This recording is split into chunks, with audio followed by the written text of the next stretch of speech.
อ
ใครน่าสงสัยอยู่บริ ใช่ เวณ ครับ นี้บ้าง ตรงนี้เลย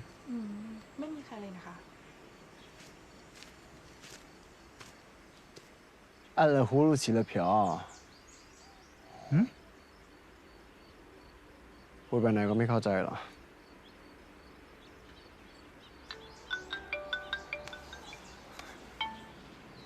เป็นไง มีความคืบหน้าอะไรบ้าง พวกเราเช็คแล้วนะครับ เป็นไปตามที่เทียนบอกเลยว่า ตานี้เป็นตาของสมาคมศึกษาวิจัยกีตวิทยาของประเทศเยอรมันครับ ซึ่งสมาคมนี้มีสำนักงานประจำอยู่ที่มหาวิทยาลัยเกษตรครับผม มีพนักงานทั้งหมด 9 คน แล้วก็ทั้งหมดเป็นคนไทยครับ มีผู้หญิง 2 คน คนหนึ่งเข้างานครับ แต่ว่าอีกคนหนึ่งตอนนี้ติดต่อไม่ได้เพราะว่าลางานอยู่ ติดต่อไม่ได้เหรอ แล้วคนที่ติดต่อไม่ได้เขาชื่ออะไร อายุเท่าไหร่ พวกเราเช็คหมดแล้วครับ ชื่อรัญญาครับผมอายุ 19 ปี แล้วก็เขามีหน้าที่ในการตรวจสอบ แล้วก็เช็คเกี่ยวกับแซมเปิลของแมลงครับผม โอเค เดี๋ยวผมส่งรูปให้พี่ดูแล้วกันหน่อยครับแล้วพี่ก็เช็คเอง ส่งมา ส่งรูปให้ลูกพี่ด้วย รับทราบครับ โอเคพี่ งั้นแค่นี้ก่อนนะครับ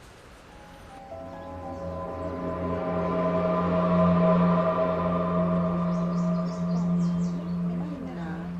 ก็ปกติดีอย่างนี้ทุกวันไม่เคยเจออะไรแปลก ยังไงพี่ ดูพฤติกรรมเลย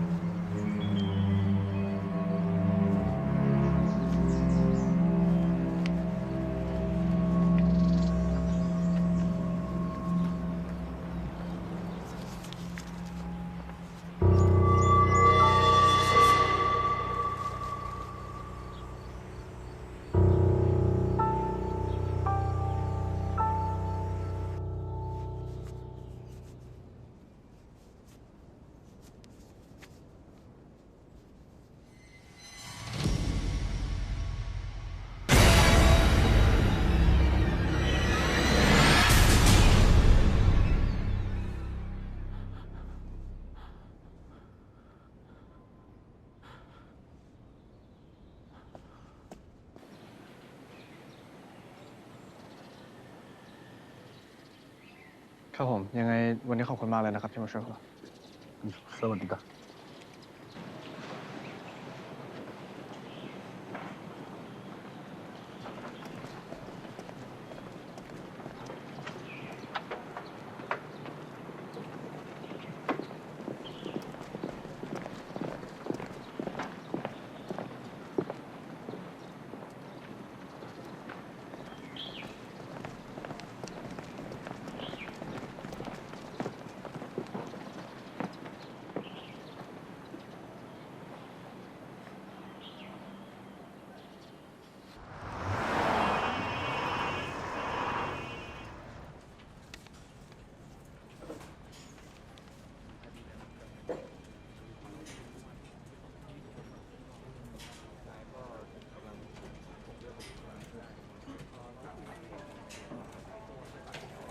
ไม่กลับมาเร็วจังอ่ะ ครับ ผมมีพาฝ่ายพิสูจน์หลักฐานไป2 คนไปกับผมครับ ไปเก็บหลักฐานที่เกี่ยวข้องมาจากโต๊ะรัญญา ซึ่งตอนนี้กำลังตรวจสอบครับ ยังติดต่อเขาไม่ได้เลยสิ ตอนนี้ยังติดต่อไม่ได้ รัญญานี่เขาเป็นคนแบบไหนกันนะ มีได้สอบปากคำจากเพื่อนร่วมงานมาแล้วครับ เขาบอกว่ารัญญาเป็นคนรักสันโดษอยู่คนเดียว แล้วก็นอกเวลางานแทบจะไม่ติดต่อเพื่อนร่วมงานเลยครับ ในส่วนของญาติพี่น้องหรือว่าครอบครัวเนี่ยอยู่ต่างจังหวัดกันหมด มีแค่เขาอยู่ในเมืองนี้คนเดียว รักสันโดษ ใช่ครับอ๋องานเขาเกี่ยวกับแมลงด้วยนะครับ เขามีแฟนไหม อันนี้ได้ถามเพื่อนร่วมงานมาแล้วเหมือนกันครับ เขาบอกว่าไม่เคยได้ยินเรื่องนี้มาก่อน แล้วก็ไม่เคยเห็นผู้ชายคนไหนไปรับไปส่งรัญญาที่ออฟฟิศอ๋อแต่ว่าพวกเราได้มีเก็บวิดีโอจากออฟฟิศที่ทำงานเขามานะครับ เพื่อที่จะได้เช็คว่าเขาติดต่อคนนอกหรือเปล่า ได้ที่อยู่บ้านเขามาไหม ได้มาแล้วครับ แต่ว่าตอนนี้รัญญาลางานอยู่ ซึ่งลาไป15 วัน แต่ยังไงก็ใกล้ครบกำหนดแล้ว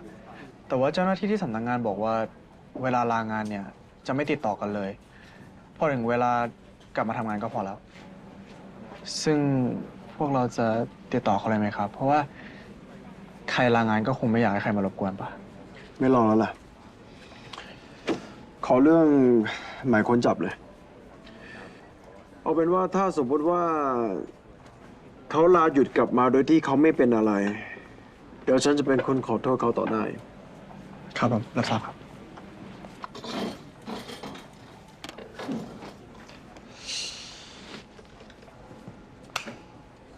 ขอให้คุณกลับมาโดยที่ไม่เป็นอะไรกันเถอะผมจะขอโทษคุณต่อหน้าเลย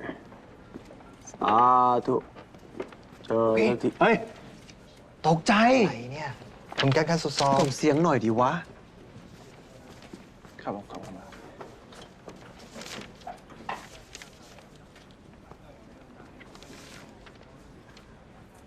ทำไมเปิดอันนี้อ่ะ นี่มันพระลำศพพบที่ในสวนสาธารณะวันนี้คุณกับเขานี่แหละ พี่ละวัตพี่ละวัตตายแล้วเหรอ ตายแล้ว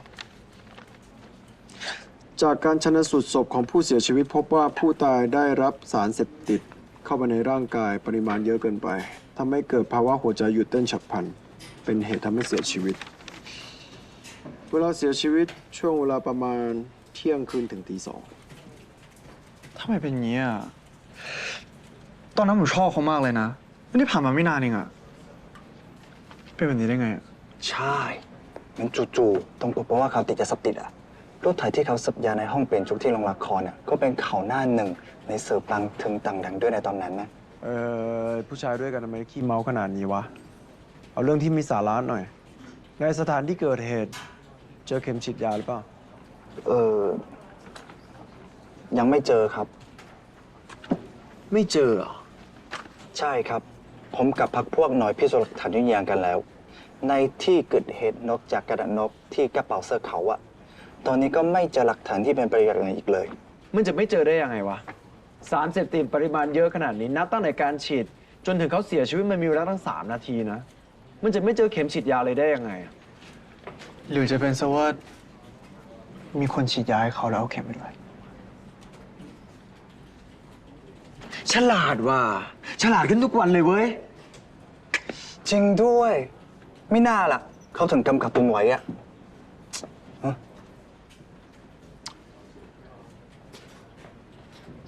อะไรอะ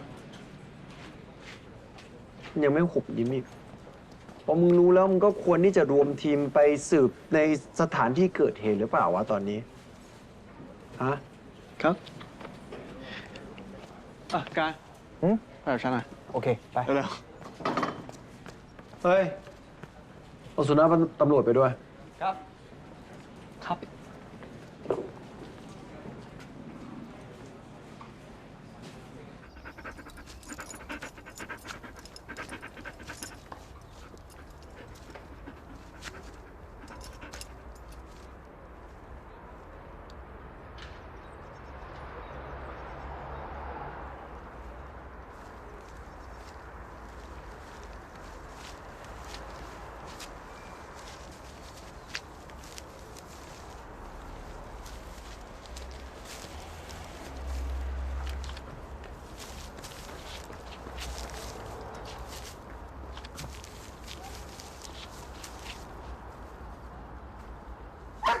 พี่ชาย พี่ชายครับ ว่า เจอปัญหาแล้วครับ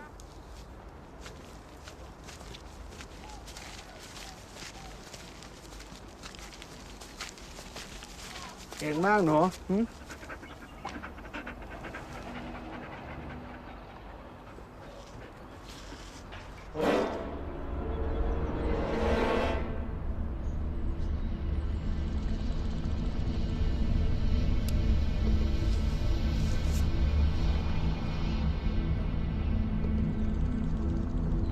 จากจุดที่พี่ละวัตตายมาถึงตรงนี้ น่าจะประมาณ 15-16 เมตร ซึ่งถ้าสมมติว่าเขาฉีดยาเองจริงๆทำไมเข็มฉีดยาไม่อยู่ข้างตัวเขาล่ะทำไมถึงโดนทิ้งห่างจากที่เกิดเหตุตั้ง 10 กว่าเมตร แต่ว่าถ้าคนอื่นฉีดทำไมถึงไม่เอาเข็มไปด้วยทำไมถึงทิ้งหลักฐานไว้ที่เกิดเหตุแบบนี้ ท่านนายรู้ได้ยังไงว่า เข็มเล่มนี้ เป็นเข็มที่เขาฉีดอะ จริงๆก็ยังมั่นใจไม่ได้ขนาดนั้น งั้นก็เอามัวเดี๋ยวเดาเอาต่อไป เอาต่อ ครับ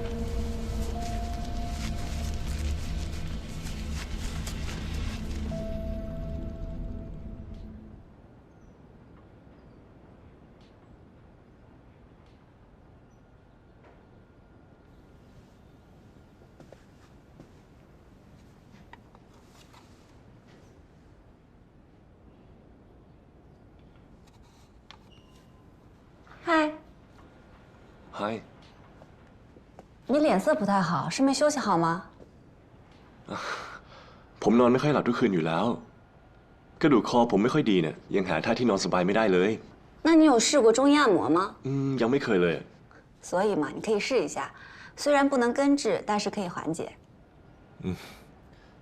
แล้วเทียนของคุณล่ะ 哦，他呀，他去学校报到了，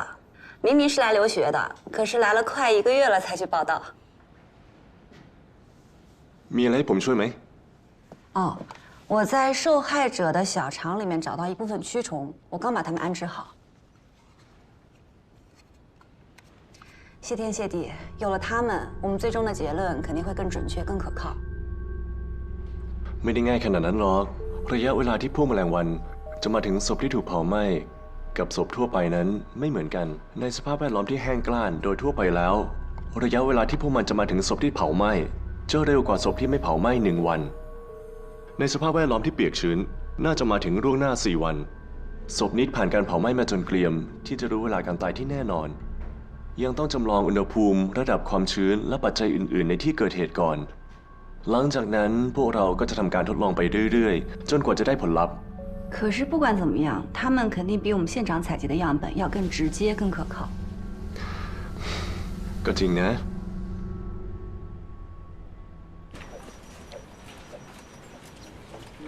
สู้ต่อไปนะ เป็นกำลังใจให้ดูสู้ๆนะวันที่12 สู้ต่อไปนะวันที่13 ดูจากลายนิ้วมือก็รู้ว่าโน้ตทั้งหมดนี้เป็นผู้หญิงคนเดียวที่เขียนไว้ ชัวร์เลยอะอีกอย่างจดหมายพวกนี้น่าจะมีความสำคัญกับพิรวัตรมาก ไม่งั้นเขาไม่เก็บไว้ข้างตัวแบบเหมือนสมบัติขนาดนั้นหรอก อีกอย่างนะ ในตัวเขาไม่พกเงินสักบาท มีแต่กระดาษตรงนี้ ใช้เล่ร่อนจะมีเงินได้ไง ถ้ามีเงินเนี่ยก็ไม่ต้องมาเล่ร่อนแล้ว พวกแบบนี้หมายถึงกระดาษพวกนี้มีค่ามากกว่าเงินนะ แต่ดูจากข้อความที่เขียนไว้นี้ ก็ดูเป็นให้กำลังใจ ให้พีรวัตรเหมือนยินอยากทำอะไรสักอย่างอยู่นะ ดูนี่ดิ สู้ๆนะพาราม เรียกเขาว่าพารามได้อาจจะเป็นแฟนคลับผู้หญิงก็ได้นะ ผมคิดว่าไม่ใช่ผู้หญิงแฟนคลับธรรมดาแน่นอน ไม่งั้นพีรวัตรก็ไม่ให้ความสำคัญกับพวกกระดานกขนาดนี้หรอก เรื่องไร้สาระกันได้นะเอาเรื่องหลักกันดีกว่าฆ่าตัวตายหรือฆาตกรรม ฆาตกรรม แต่ว่าผมคิดว่ามันก็ไม่เชิงฆาตกรรมเสียทีเดียว เหมือนเป็นการฆ่าตัวตายที่มีนัยมากกว่า เพราะว่าที่จุดเกิดเหตุไม่พบร่องรอยคนเข้าออก มีแต่ของเขา อีกอย่างตามรายงานกับที่อาจารย์เขาพูดรวมถึงในข่าวคือติดยาเสพติดซึ่งคนที่เสพยาเกินขนาดและเสียชีวิตก็พบได้ทั่วไป อีกอย่างถ้าฆ่าตัวตายจริงๆอะเข็มต้องอยู่ข้างตัวเขาดิทำไมถึงต้องวิ่งไป10 กว่าเมตรเพื่อฝังเข็ม ถูกปะที่สำคัญระหว่างจุดเกิดเหตุไปตรงจุดที่พบเข็ม ไม่มีรอยเท้าแม้แต่รอยเดียว นอกจากนั้นแล้วร่างที่เราพบก็ยังกำกระดุมไว้อีกซึ่งกระดุมเนี่ยถูกกำไว้แน่นนั่นหมายความว่าอะไร หมายความว่าเขาพยายามทำเพื่อรักษาเบาะแสเอาไว้ แต่ว่าในทางกลับกันถ้าเราจะพูดว่าเป็นฆาตกรรมมันก็ยังมีข้อสงสัยอยู่ครับ คืออย่างแรกทำไมถึงไม่มีร่องรอยการทะเลาะวิวาท อย่างที่สองจากผลการชันสูตรรอยเข็มที่อยู่บนแขนของเขาก็เป็นตำแหน่งในการฉีดยาธรรมดานอกจากว่าเขาอยู่นิ่งๆให้ฆาตกรฉีด แต่ถ้าเป็นงั้นแล้วอ่ะทำไมฆาตกรถึงไม่เอาเข็มไปทำลายทิ้งทำไมถึงเอาเข็มวางไว้ในละแวกจุดเกิดเหตุ จริงปะ ตอนนี้หน่วยพิสูจน์หลักฐานของเราก็ยังไม่สามารถที่จะยืนยันได้ว่าเข็มเล่มนี้เป็นเข็มที่ฉีดให้พีรวัตรก็ยังคงตรวจสอบอยู่ ใช่ไงครับ ซึ่งถ้าเข็มนี้มันไม่ใช่ มันก็ยิ่งแสดงให้เห็นว่านี่เป็นคดีฆาตกรรม อย่างที่ผมบอกไปเมื่อกี้ว่า เข็มที่ใช้ก่อคดีฆาตกรรมจริงๆ อาจจะโดนเอาไปแล้ว โอเค ถ้าเป็นคดีฆาตกรรม สถานที่เกิดเหตุคือ1 หรือ 2 ตอนนี้เราดูจากหลักฐานทั้งหมดนะ เราสามารถที่จะยืนยันได้ว่าโน้ตทั้งหมดนี้ ที่ผู้หญิงเขียนไว้เนี่ยมีส่วนเกี่ยวข้องกับเรียวัฒน์แน่นอน แต่ผมกำลังสงสัยว่ามันอาจจะมีผู้ชายคนหนึ่งที่มีส่วนเกี่ยวข้องอยู่ ซึ่งก็อาจจะเป็นผู้ชายที่มีส่วนเกี่ยวข้องกับกระดุมเม็ดนี้ แต่ก็แน่นอนว่ากระดุมเม็ดนี้มันอาจจะเป็นของพิรวัตรเองก็ได้ เขาอาจจะชอบกระดุมเม็ดนี้เป็นพิเศษก็เลยพกติดตัวไว้ตลอด เนื่องจากเขาเคยเป็นตัวเอกในละครโขนที่เขาเคยเล่นไว้ เพราะฉะนั้นเขามีกระดุมเม็ดนี้ก็ไม่น่าเป็นเรื่องที่แปลก ขอสวัสดีครับอ๋อครับผมครับไปเดี๋ยวนี้ละผู้กองครับ พี่ชัยครับ ฝ่ายพิสูจน์หลักฐานแล้วให้เราไปพบเดี๋ยวนี้ครับ ตอนนี้เหรอ กาย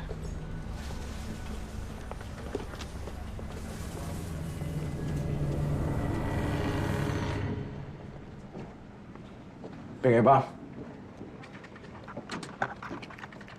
พวกนี้เป็นคลิปวงจรปิดที่เด๋อเอากลับมาจากที่ห้องของรัญญาดูในเนื้อหาของวิดีโอแล้วการทำงานของรัญญาที่นายทำงานค่อนข้างจะเป็นแบบแผนสัญชาติจันเจคนที่ติดตัวนั้นมีแค่เพื่อนร่วมงานดูไม่ออกว่าเขาสนิทสนมกับเพื่อนร่วมงานคนไหนเป็นพิเศษโดยเฉพาะเพื่อนร่วมงานที่เป็นผู้ชายแต่ว่าวิดีโอจากกล้องวงจรปิดในห้องที่ของรัญญาเราพบสิ่งนี้ ผู้ชายคนนี้ปรากฏตัวในตำแหน่งนี้หลายครั้ง ทางเราก็เลยได้ตรวจสอบดู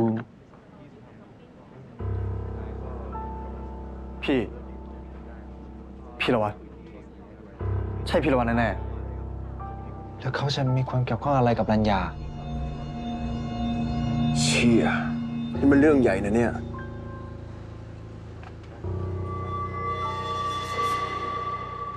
ว่าพี่ละวัฒน์จะฆ่ารัญญาไม่น่าเอ๊ะแล้วเขาฆ่าสุพรรณกับจิรวิมลด้วยหรือเปล่าหรือว่าไปก่อนอีกคนนึงแต่ว่าเขาถ้าฆ่าแบบนี้เขาทำไปทำไมอ่ะเขาฆ่ารัญญาเสร็จแล้วฆ่าตัวตายหนีความผิดนี่เหรอผมว่ามันไม่ค่อยเมคเซนส์วะพี่ว่าเมคเซนส์เหรอ เฮ้ย นี่นายเป็นนักข่าวหรือเป็นตำรวจกันแน่วะ ตำรวจดิ งั้นก็อย่าเอาแต่ถามดิวะ ควรจะสืบยังไงก็ไปสืบอย่างนั้นฉันจะสอนนายง่ายๆนะ ตอนนี้นายไปถามไรวิน ไปถามเขาว่าบนตัวของเพลวัตเนี่ยมีรอยสักไหม แล้วลองดูว่าเท้าขวาของเขามีนิ้วก้อยหรือเปล่า ผมไม่ได้นะ เดี๋ยวทำแค่นี้ง่ายเกินไปสำหรับนายเหรอการนายไปทำแทนแล้วกัน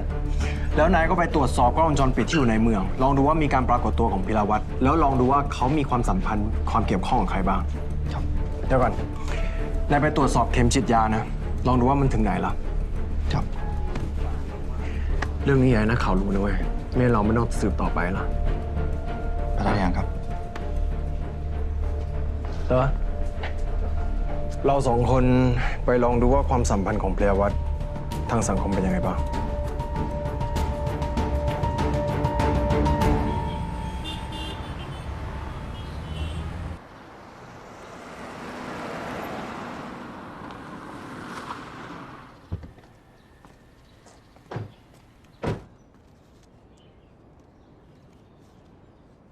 ทำไมถึงเป็นแบบนี้อ่ะ ไม่ได้เจอกันแค่ปีกว่าๆก็ไปซะแล้วแถมไปอย่างหน้าหนาดแบบนี้ด้วย ในความทรงจำของคุณยายเนี่ยเขาเคยมีศัตรูคู่แค้น หรือเขาเคยทำให้ใครไม่พอใจไหมครับ ในเรื่องรามเกียรติ์น่ะมีแค่พระรามกับนางสีดาชายาของเขานะ ที่สามารถเปิดหน้าแสดงได้อ่ะนักแสดงคนอื่นๆได้แต่ใส่หัวโขนไว้นะ คุณว่าพีรวัตรอ่ะที่แสดงเป็นพระรามอ่ะจะทำให้คนอื่นไม่พอใจแค่ไหนล่ะแต่ว่าถ้าพูดถึงเรื่องศัตรูคู่แค้นนะงั้นจะต้องเป็นนักแสดงนักดนตรีกับพระรองคนนี้แหละ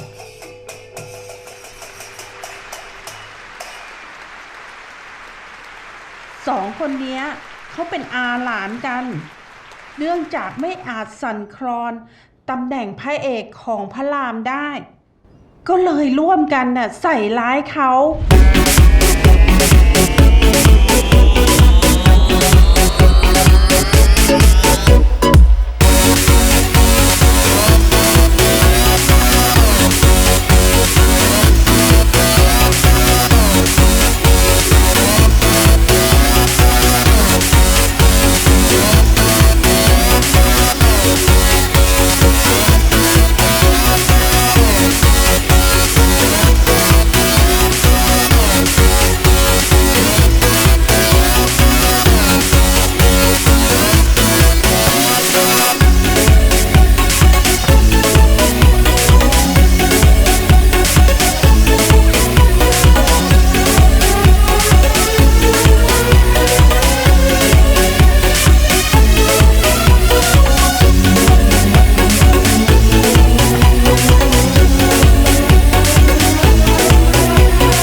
จากเรื่องนั้นน่ะ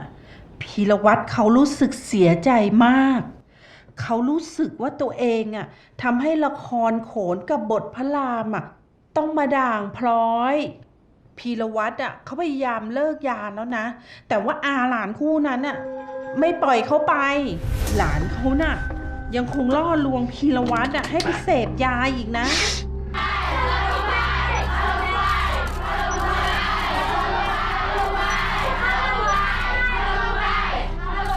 ไม่รอแล้วเราไปหาเขาไปดิฉันจะพาคนไปหาที่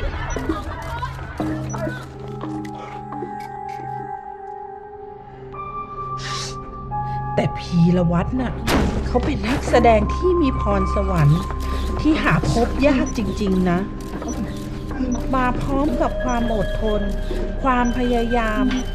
ฝึกฝนน่ะไม่เกิน5 ปี ก็ได้บทพระรามอ่ะที่เป็นตัวเด่นไปแล้วนะ ฉันน่ะมีลูกศิษย์มาเยอะ สอนมาเยอะ แต่ไม่น่าเชื่อเลย เขาเป็นแค่หนึ่งเดียวจริงๆเท่านั้นนะ แต่เสพยาเสพติดน่ะเป็นสิ่งที่ผิดกฎหมาย ทางโรงละครไม่มีทางให้เขาได้อยู่ต่อได้ แล้วหลังจากที่ออกกันไป คุณยายกับเขาได้ติดต่อกันอีกไหมครับ เขาไม่อยากให้เราไปเจอเขาหรอก แล้วโรงละครนะครับ ยังมีที่อยู่บ้านเขาไหมครับ เขาจะมีบ้านที่ไหนกัน ฉันได้ยินมาว่าเขาสิ้นเนื้อประดาตัวไป จนต้องไปนอนที่ข้างๆถนน จริงสิ เขาตายยังไงคะ เป็นการฆ่าตัวตาย หรือว่าเป็นการฆาตกรรม คือตอนนี้ทางเรายังไม่สามารถที่จะยืนยันอย่างแน่ชัดนะครับ ถ้าเขาจะฆ่าตัวตายนะ ฉันก็ไม่แปลกใจละเด็กคนนี้ดังตั้งแต่อายุยังน้อย จู่ๆก็ต้องมาเจอเรื่องแบบนี้ แล้วคุณยายทราบไหมครับว่า หลานอาคู่นั้นเขาอยู่ที่ไหนครับ พวกมันนะถูกจับตัวไป แถมโดนตัดสินลงโทษแล้วด้วย เวรกรรมมาตามทันจริง แล้วก็ออกมาหรือยังครับ ๆ อันนี้ฉันก็ไม่รู้ เธอไปเช็คหน่อย ครับ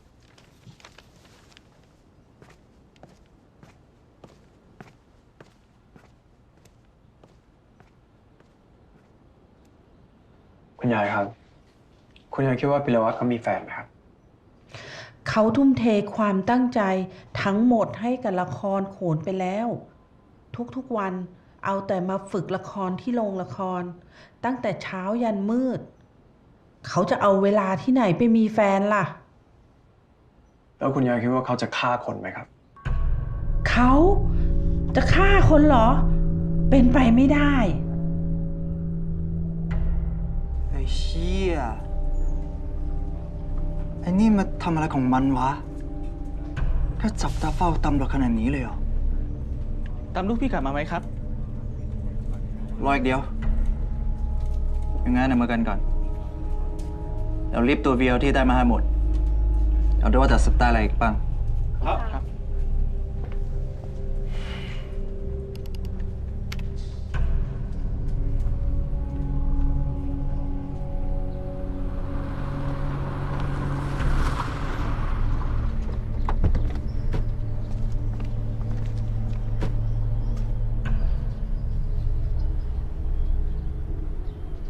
พวกมึงเคยเห็นคนนี้ไหม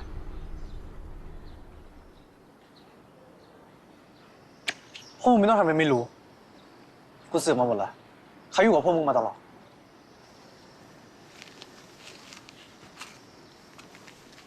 พวกมึงแหกตาดูหน่อยนะ กูเป็นตำรวจ อีกอย่าง ถ้าพวกมึงรู้แล้วไม่บอกกู กูจะไม่ทำแค่ไล่พวกมึงออกไป แต่กูจะเอาพวกมึงทุกคนนะยัดเข้าตารางให้ผม ใช่ครับ เมื่อก่อนเขาก็อยู่กับพวกผมที่นี่ แต่ตั้งแต่เมื่อวานเขาออกไปใช่ไหมพวกเรา ถึงตอนนี้เขายังไม่กลับมาเลยครับ เขาเป็นแบบนี้บ่อยไหม พวกเราอะตกกลางวัน เราก็ออกไปทำมาหากินข้างนอก พอกลางคืนเราก็กลับมากันที่นี่ ที่นี่ก็เป็นเหมือนบ้านพวกเราอะครับ พวกมึงรู้ใช่ป่ะว่าเขาเป็นดารา รู้ หลายๆ คนก็รู้ มีแต่คนมาส่งข้าวส่งน้ำให้เขา แฟนคลับเขาเยอะมาก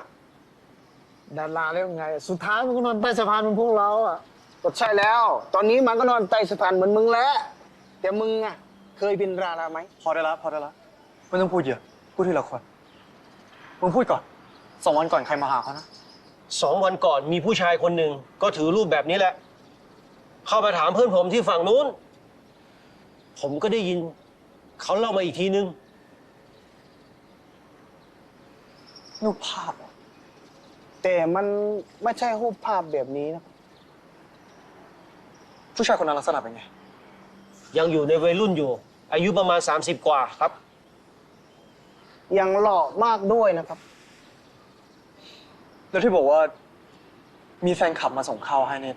ยังไงนะ ก็เป็นผู้หญิงคนหนึ่งครับ หน้าตาโคตรสวยอย่างนี้เลย ส่งเข้ามาให้ผู้ชายคนนั้นนะทุกวันเลยครับ ไม่เคยขาดสักกระมื้อเลย เขาดูรักเธอ ใช่ แล้วเขายังเขียนกรให้ผู้หญิงคนนั้นด้วยนะครับ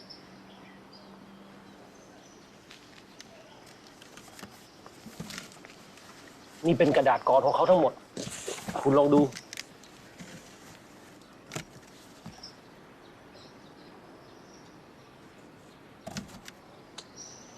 จดหมายพวกมึงเคยเห็นของพวกนี้ไหม เคยเห็นสิ ทุกครั้งที่ผู้หญิงคนนั้นส่งมาเขาก็จะติดกระดาษนี้มา1 ใบอ่ะ ผมเห็นเขาเก็บสะสมไว้เยอะมากเลย แล้วของพวกนี้ไปอยู่ในมือคุณได้ยังไง ตอนนี้เขาเป็นอะไรไปหรือ ไม่ได้เป็นไรลูกผู้หญิง ผู้หญิงที่พวกมึงบอกว่ามาส่งข้าวให้นี่ใช่หน้าตาแบบนี้ปะ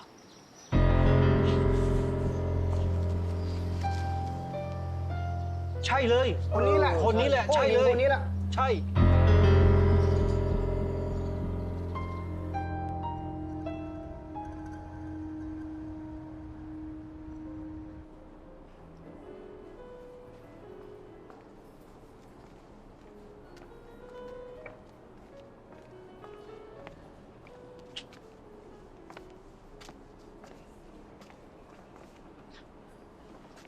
我来了曼谷快1年了，都不知道有这么漂亮的地方。你来了才1个月就知道了。不过也是啊，你连红灯区什么样你都知道。这是瓦拉里路推荐给我的。我就说嘛，他对你的感情不一般。吃的是一般，不过这里视野超棒。哎，我呢就是想带你出来散散心。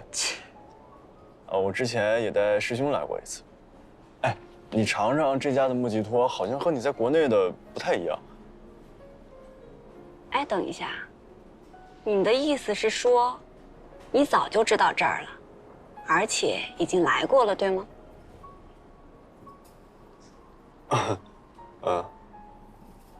？OK， 拜拜。哎，我错了，你哪儿错了？我应该第一时间就带你过来。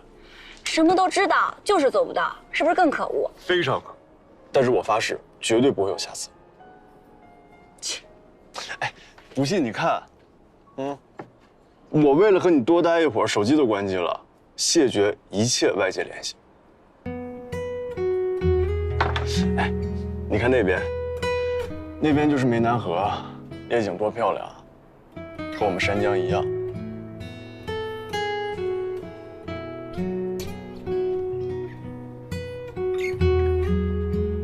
景天，你真的变了，变得舒展了，放松了。因为有你一直陪着我。还变得会说话了。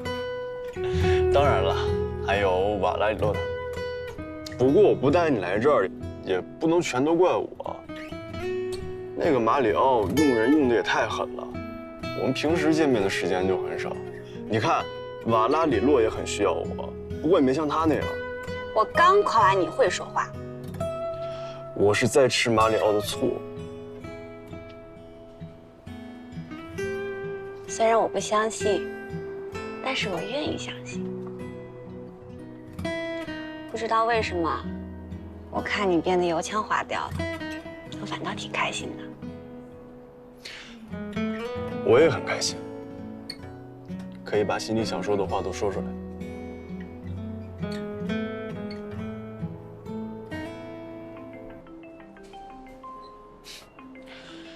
你看吧，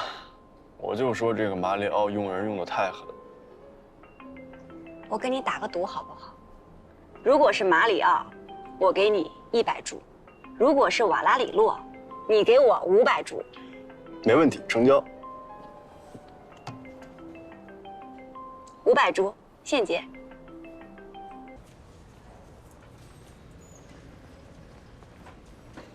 手机怎么不开机啊？今天有比较重要的事情。金良，你见过这个袖扣吗？为什么问我这个？你是说，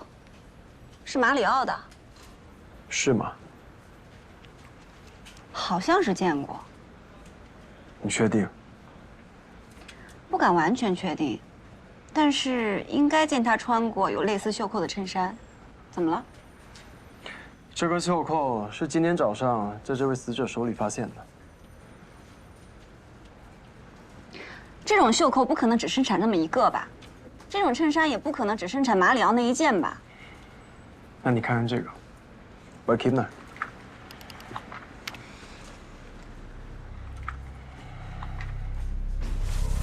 怎么会这样？所以我才想要问你啊。问我？问题是我也不知道啊。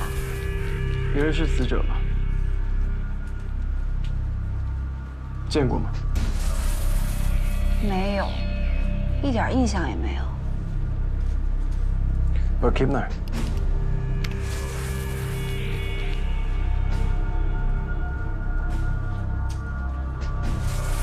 怎么会这样？